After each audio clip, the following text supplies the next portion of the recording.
And now, a next-level moment from AT&T Business. Say you've sent out a gigantic shipment of pillows, and they need to be there in time for International Sleep Day. You've got AT&T 5G, so you're fully confident. But the vendor isn't responding, and International Sleep Day is tomorrow. Luckily, AT&T 5G lets you deal with any issues with ease, so the pillows will get delivered and everyone can sleep soundly, especially you. AT&T 5G requires a compatible plan and device. Coverage not available everywhere. Learn more at att.com/5G network.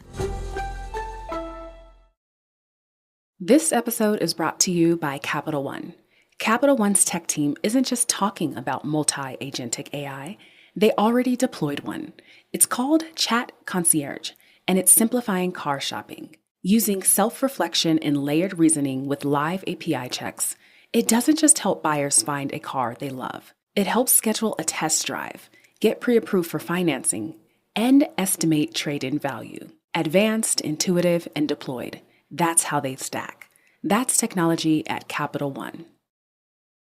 Most people overpay for car insurance, not because they're careless, but because switching feels like too much hassle. That's why there's Jerry, your proactive insurance assistant. Jerry compares rates side by side from over 50 top insurers and helps you switch with ease. Jerry even tracks market rates and alerts you when it's best to shop. No spam calls, no hidden fees. Drivers who save with Jerry could save over $1,300 a year. Switch with confidence. Download the Jerry app or visit jerry.ai/ACAST today.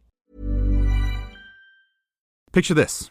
You're in the garage, hands covered in grease, just finished up tuning your engine with a part you found on eBay, and you realize, you know what? I could also use new brakes. So where do you go next? Back to eBay. You can find anything there. It's unreal. Wipers, headlights, even cold air intakes. It's all there. And you've got eBay Guaranteed Fit. You order a part, and if it doesn't fit, send it back. Simple as that. Look, DIY fixes can be major.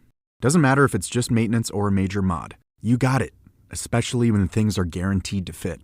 So when you dive into your next car project, start with eBay. All the parts you need at prices you'll love. Guaranteed to fit every time. eBay. Things people love. This is the Daily Tech News for Friday, September 19th, 2025, a.k.a. Talk Like a Pirate Day. We tell you what you need to know, matey. Follow up on the context of those stories and help each other understand. Today, Google shares the agentic AI future of its Chrome browser, and Samsung smart fridges are about to show you ads whether you like it or not. I do not like it. I'm Jason Howell. I'm Jenn Cutter. Let's start with what you need to know with a big story.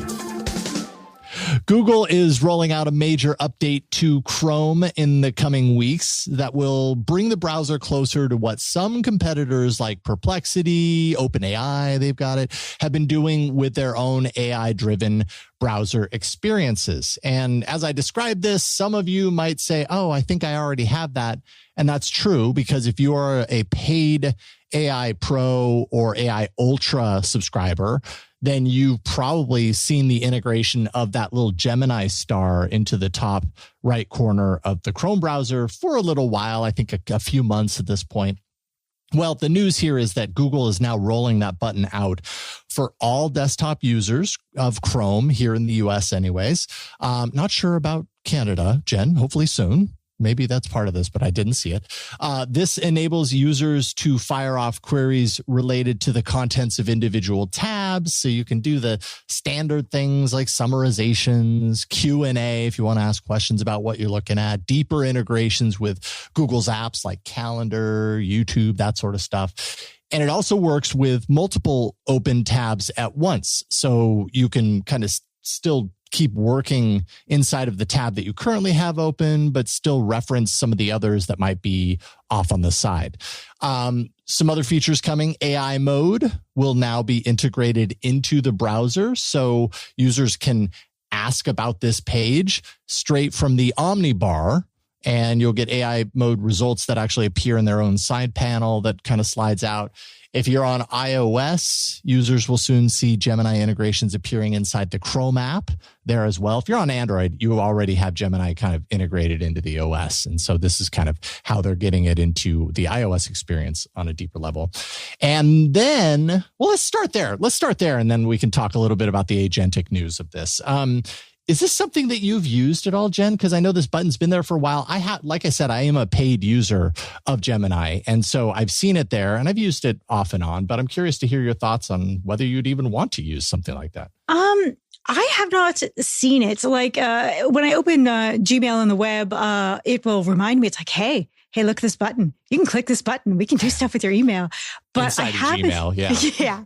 But I haven't seen it in the browser. Now, I do a ton of research, like not just for news. Like I'm not an academic, but I work on some projects and some documentaries. So I do a ton of research. I post on social media every once in a while when I close like 1,700 tabs. So I am that person where this sounds useful to me, but I tend to use a lot of this stuff in Firefox, not just the AI, but just the tabs in Firefox, because Firefox has a much better way of searching open tabs compared to Chrome. So I wonder if this would start to level that playing field a little bit. Yeah, possibly so. I don't have a whole lot of firsthand experience, at least in the last handful of years, with Firefox to know how to compare between the two.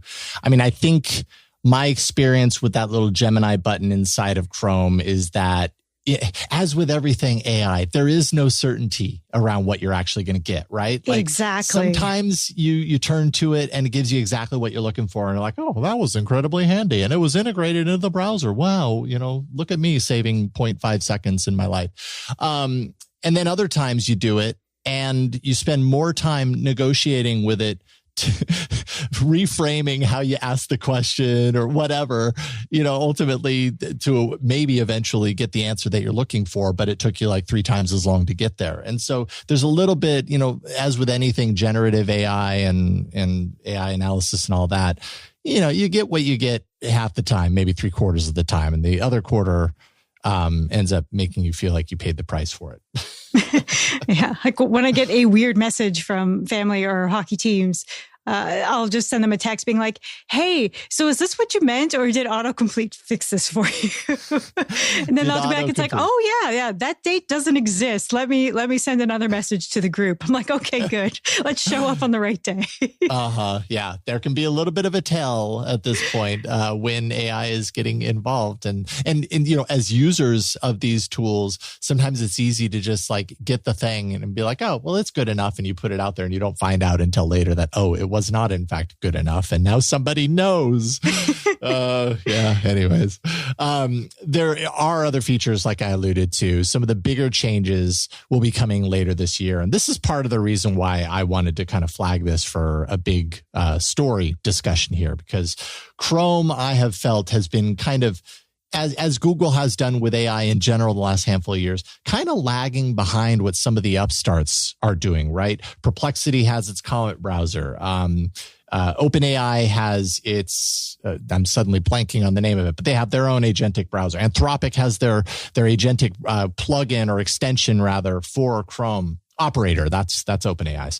And so a lot of these up and comers, even though they're major companies, have been integrating and moving towards this agentic browser experience ahead of Google that, by the way, happens to have Chrome, which is a massively popular browser. But now apparently Chrome is moving toward that agentic AI experience with features coming later this year, like performing tasks between windows on behalf of the user. So you could think like booking appointments or ordering groceries or whatever, that sort of stuff, and contextualizing between all these things while you're working on the main window that you're in. And it's unclear if there's going to be an additional cost for these features. You have to imagine it's costly to do these things, to execute these things.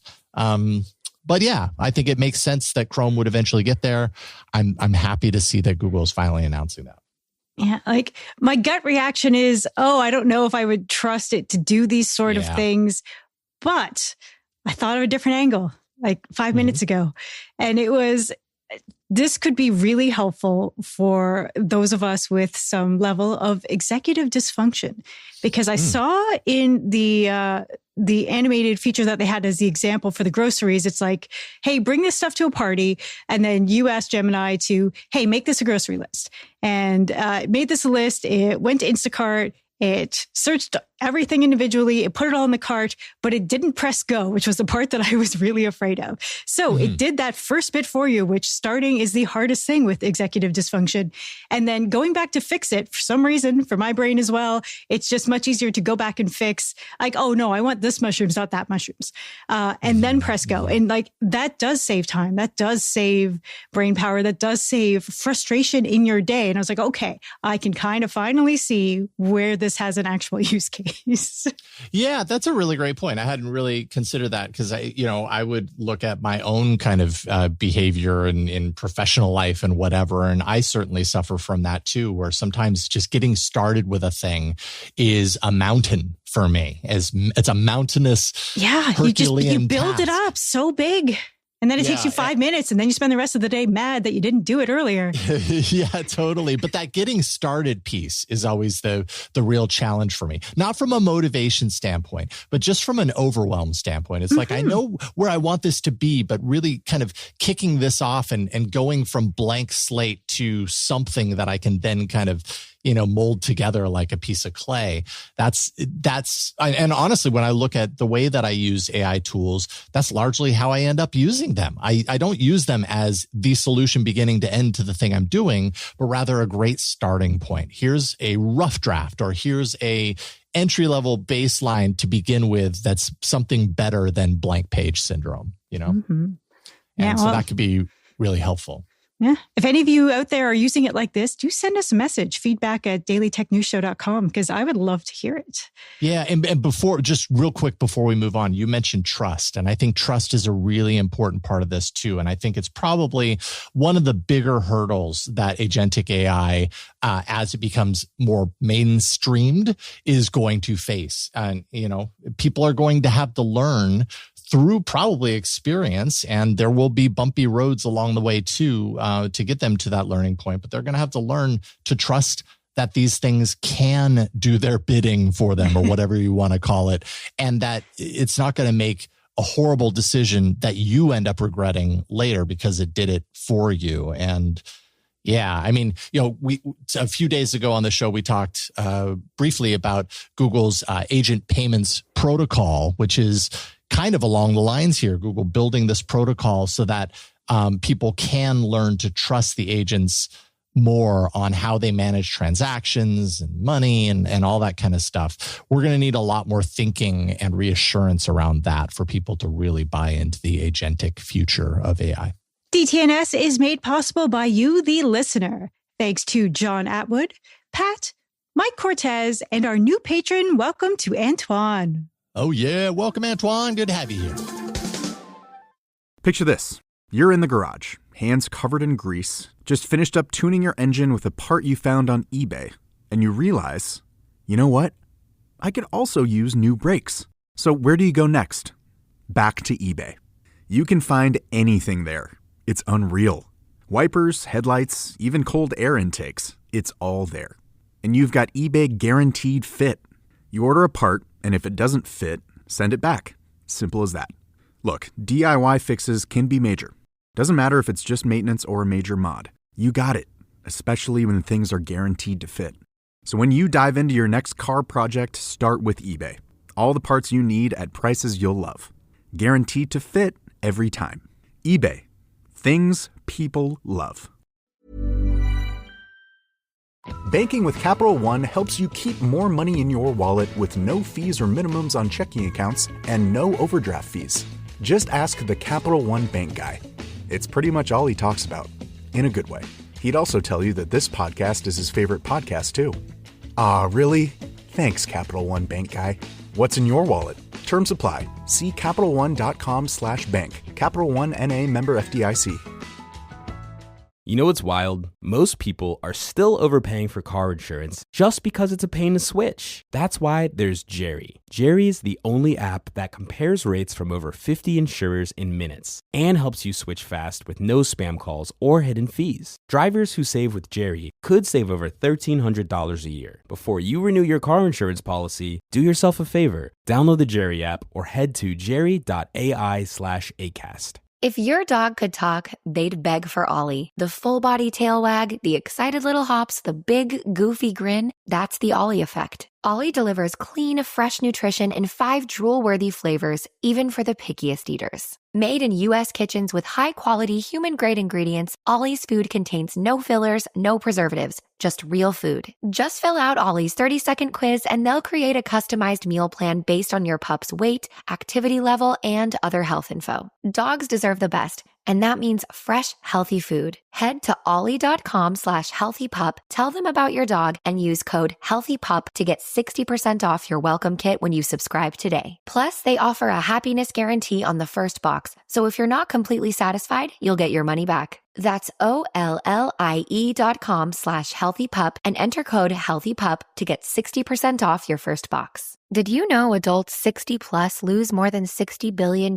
each year to financial exploitation? Greenlight's new Family Shield plan empowers you to monitor your accounts for suspicious activity, protect yourself with up to $1 million identity theft coverage, and reassure loved ones that you're safe with location sharing and place alerts. Get peace of mind today at greenlight.com/protect. That's greenlight.com/protect. All right, there's more we need to know today. Let's get right to the briefs. Earlier this week, Tom Merritt shared that he believed OpenAI was hiring people with robotics expertise that would lead to a robot product coming from the company. Now, the information reports that the company is teaming up with Luxshare, an Apple device assembler, to build pocket-sized AI devices that work closely with its models.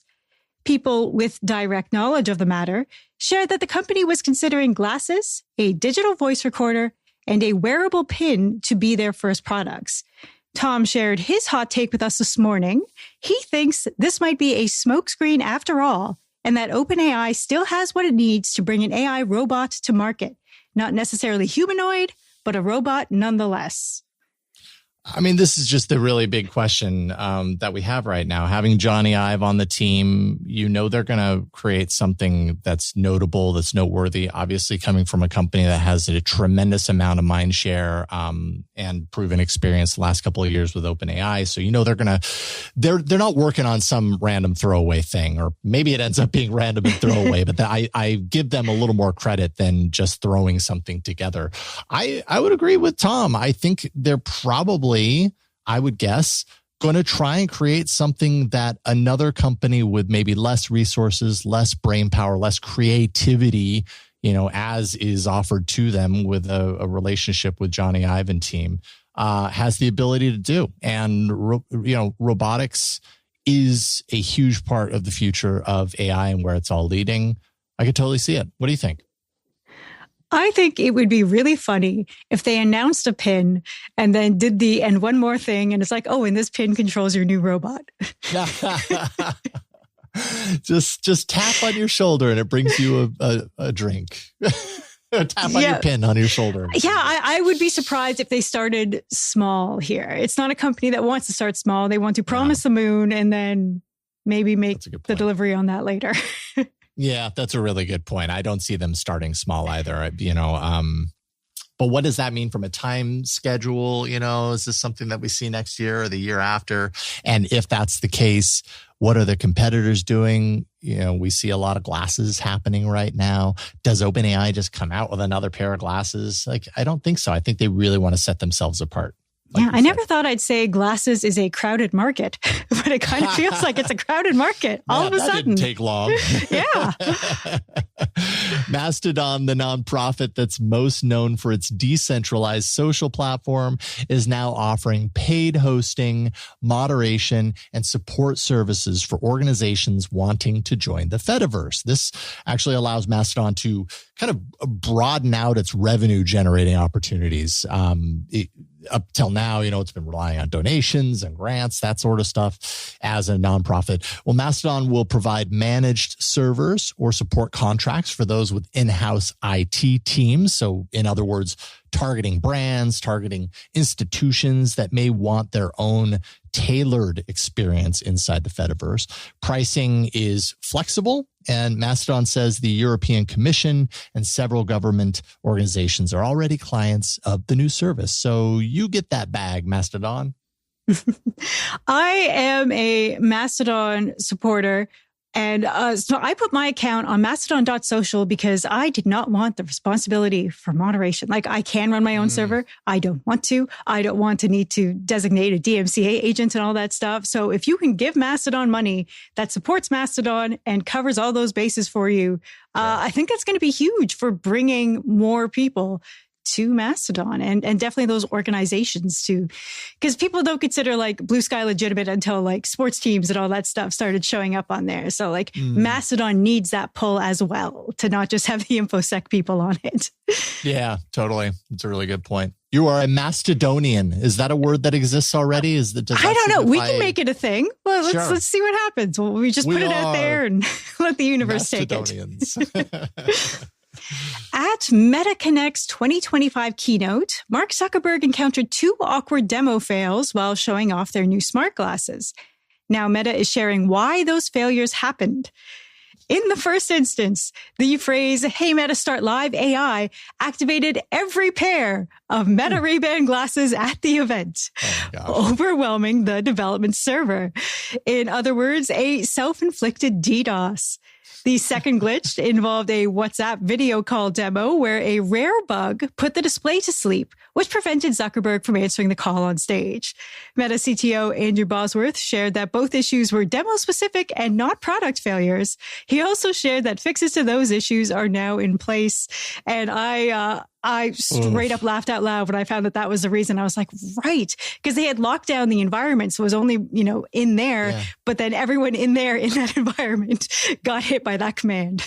Oh boy, that's a weird one to overlook too. Like when you have the resources of a Meta, I'm sure Google's encountered this so many times, a hey G, which is all I'll say here so we don't fire off other devices. But that happening at events, how many times have I been at an event for Google and suddenly my phone wakes up when they're doing a demo and stuff. Okay. And just the fact that can overwhelm the system. There's so many of them lighting up and it just crumbles under the process. Because they did a test and then they said, when we did the test, we didn't have so many glasses in there. So it never came up as a problem. And I was like, listen, we've all been to, again, you've been to the Google events. I've been to CES and E3s where the demo that works perfectly and tested perfectly, all of a sudden there's people in the room and it knows there's an audience and chooses then to die.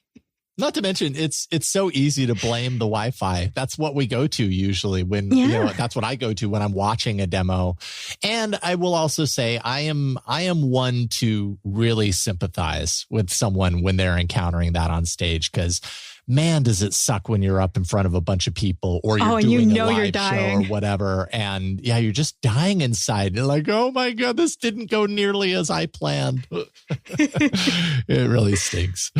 Well, maybe we'll see something like this from Samsung. Speaking of AI glasses, Samsung is expected to announce an upcoming event where its Project Muhan VR headset, as well as a pair of AI smart glasses, might finally be unveiled. Also expected at this event would be its highly anticipated Galaxy Z trifold smartphone. That's its triple screen foldable phone. So it's happening almost, I suppose.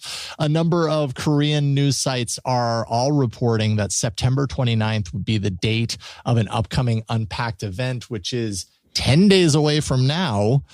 So that's right around the corner if that's true. Samsung has not yet announced this officially, but it does sound like there's more and more murmurs of this upcoming Unpacked event with some really kind of cutting edge new hardware coming from Samsung.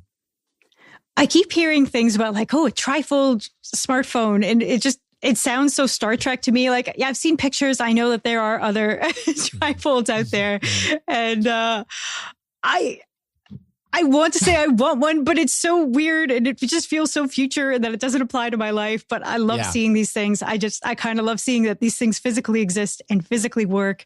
And it was Samsung behind it and hopefully releasing it in more countries than China that we'll be able to see it more in the wild and not just with influencers. Yeah, I know this is really stupid, this sort of thing to do with a multi-$1,000 device. But what I would love out of a trifold phone is to be able to hold onto the base when it's folded and just flick my wrist and have the thing go. Oh, okay. And then flick it back and have it go. So Samsung, if you could get to work on that totally like useless, meaningless extra feature that just makes people go, ooh, that would be great. Yeah. See, and I just want a phone that fits in a woman's pocket. You have much simpler needs. Yeah, like if I could get cause the folds scare me because I'm going to admit it, I'm a little rough with my phones. I don't carry a purse a lot, so I literally toss my phone in my hockey bag, which is why I tend to use those bulkier cases, which then make it a problem for fitting in a jacket. Yeah. Interesting nonetheless to have a phone fold all the way out into a large format tablet, not just like a larger screen, but like literally it's the size of a tablet by the time it folds out based on what we've seen from their prototypes and that sort of stuff. So interesting stuff. Well, whenever Unpacked happens, we will definitely be covering it. Heck yes. Security researchers used ChatGPT's deep research agent to pull confidential Gmail data from inboxes without users knowing anything had happened. The heist, dubbed Shadow Leak by Radware's security team, exploited a prompt injection vulnerability by hiding instructions inside an email that lie dormant until the user fired off a deep research command that uncovered the command and sent the agent to work harvesting the personal data and sending the info back to the attacker. The attack happened entirely within OpenAI's cloud infrastructure, bypassing standard defenses. OpenAI says it has fixed the issue. Yeah, time and time again, this is just something that they're finding are these, deeply embedded, hidden, although not too hidden prompt quotes or whatever you want to call them, inside of other things that just send the AI into an entirely different direction. I don't know how you solve this. I mean, I'm sure someone will solve it. Well, red teams are creative. Yeah, everyone's totally. going to have to up their game with all of these new avenues. Everyone thinks okay, I've got all my fences up, I'm ready. And there's always a hole. It's a never ending chase. And yeah, it is. People smarter than me are on it, and that's what I have to go with. Yeah, I hear you on that one.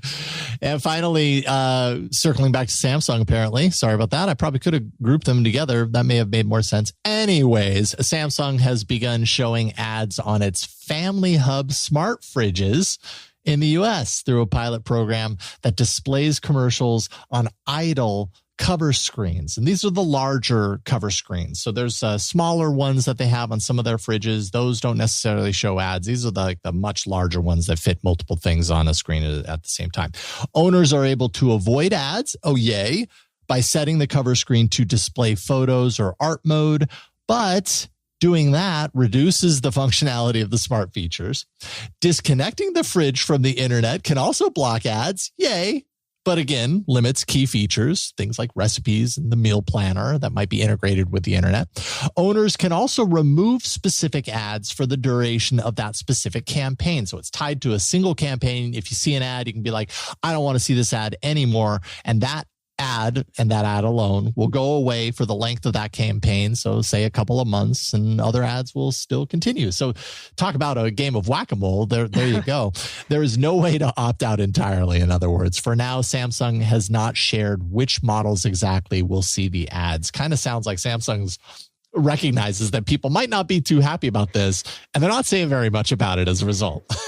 Yeah, well, the problem is that earlier this year, Samsung said there were no plans to do these ads. And then people had started seeing them in the wild and people were like, oh, like you're imagining things. It's not true. And now like it is officially out and Samsung has gone back on their promise. There's no opt out. And congratulations, Samsung. You've now been eliminated from any future appliance purchase I make or anything my family asks me about. I would just say, don't do it. You can't trust Samsung anymore on this front. It's hard. Anytime you pay a lot of money for something, and I mean, this even goes for appliances are not cheap. Yeah, no, these things are not inexpensive. And then it becomes an advertising vector. Like it just feels yucky. I don't like that at all. I don't want to consider it a liability for the next 10 years and that like it's hard enough, making sure that your appliance works as an appliance for 10 years these days. Yeah. I don't want to also have to worry about a firmware issue. Yeah, maybe we need someone to hack together an ad blocker or maybe even like a VPN that we can run on our Well, yeah, no. One of my InfoSec friends said like they'd only buy one of these if they were able to run a custom firmware on it. Yeah. Okay. So it's like, when you're trying to buy the specific routers that you can run your custom firmware on, now people are going to be looking for custom firmware fridges. For fridges. That's crazy. Crazy. Do you need a snazzy gift for a coworker or colleague? And yes, I said snazzy. We've got dozens of ideas at dailytechnewsshow.com/store. Pick up a mug, t-shirt, or mousepad with our new DTNS logo. They're great gifts and a great way to support the show, and we always appreciate your support. Picture this. You're in the garage, hands covered in grease, just finished up tuning your engine with a part you found on eBay, and you realize, you know what? I could also use new brakes. So where do you go next? Back to eBay. You can find anything there. It's unreal. Wipers, headlights, even cold air intakes. It's all there. And you've got eBay Guaranteed Fit. You order a part, and if it doesn't fit, send it back. Simple as that. Look, DIY fixes can be major. Doesn't matter if it's just maintenance or a major mod. You got it, especially when things are guaranteed to fit. So when you dive into your next car project, start with eBay. All the parts you need at prices you'll love. Guaranteed to fit every time. eBay. Things people love. Banking with Capital One helps you keep more money in your wallet with no fees or minimums on checking accounts and no overdraft fees. Just ask the Capital One bank guy. It's pretty much all he talks about, in a good way. He'd also tell you that this podcast is his favorite podcast, too. Aw, really? Thanks, Capital One bank guy. What's in your wallet? Terms apply. See CapitalOne.com/bank. Capital One N.A. member FDIC.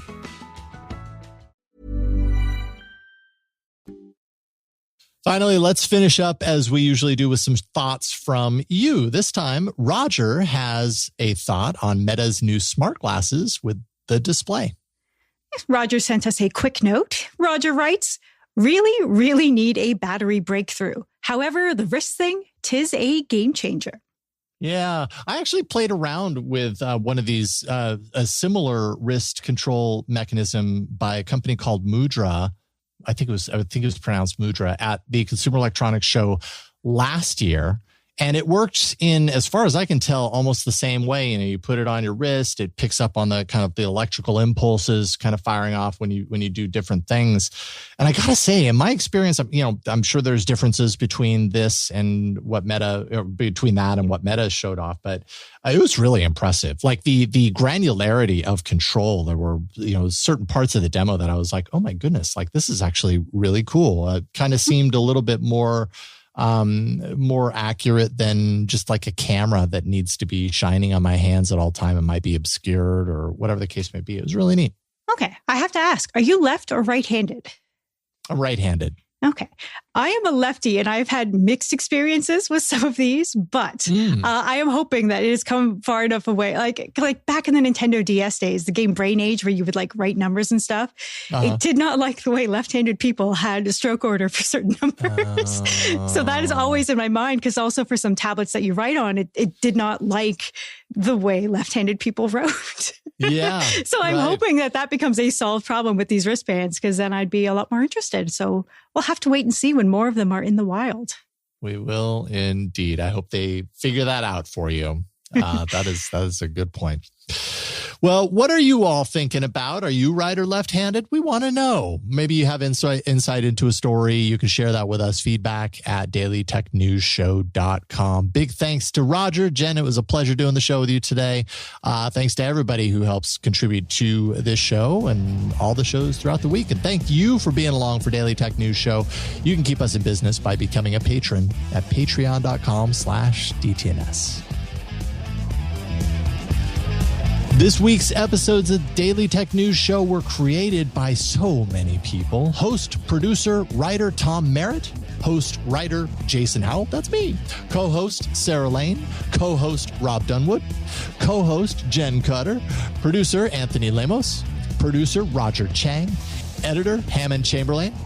Editor Richter Bognot. Science correspondent Dr. Nikki Ackermans. social media producer and moderator Zoe Detterding. Our mods, our amazing mods, Beatmaster, W. Scottus 1, BioCow, Captain Kipper, Steve Guadarrama, Paul Reese, Matthew J. Stevens, aka Gadget Virtuoso, and JD Galloway. Mod and video hosting by Dan Christensen. Music provided by Martin Bell and Dan Luters. Art by Len Peralta. Acast ad support from Tatiana Matias. Patreon support from Bobby Wagner. And our guest this week, Andy Beach. And thanks to all our patrons who make this show possible. The DTNS family of podcasts, helping each other understand.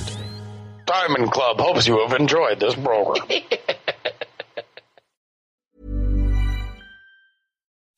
If you love to travel, Capital One has a rewards credit card that's perfect for you. With the Capital One Venture X card, you earn unlimited double miles on everything you buy. Plus, you get premium benefits at a collection of luxury hotels when you book on Capital One Travel. And with Venture X, you get access to over 1,000 airport lounges worldwide. Open up a world of travel possibilities with the Capital One Venture X card. What's in your wallet? Terms apply. Lounge access is subject to change. See CapitalOne.com for details. What's up? Grace from the Working Hard podcast here, and I want to tell you about something exciting. You're watching every dollar, and Walmart Business helps you stretch each one. From office supplies to snacks and cleaning gear, you'll get everyday low prices, plus easy bulk ordering and fast delivery. And with tools like spend tracking and multi-user accounts, staying organized is simple. Save time, money, and hassle at business.walmart.com. It's free to sign up.